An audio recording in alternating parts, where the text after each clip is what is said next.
bu günləri gedib şirkətlərlə müzakirə edəndə deyirlər qazancımız azdır. İşçilərlə söhbət edəndə onlar deyir gəlirimiz azdır. Amerikanlar 19-cu əsrdə bu məsələni necə həll ediblər?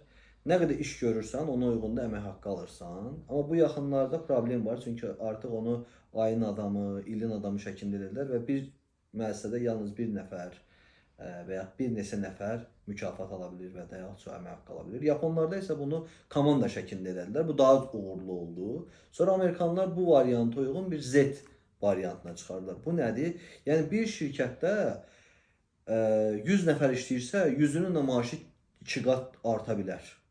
Və yaxud 50 nəfər işləyirsə, 50-sinin də. Çünki bir standart qoydular və o standarta uyğun da işçilər rəqabət mühitində yox, özlərindən rəqabət edirlər və beləliklə də əmək haqqları 100%, 70%, 20% şəklində arta bilər. Və bu da həm şirkətin, həm də ki, işçilərin qazancını artırır.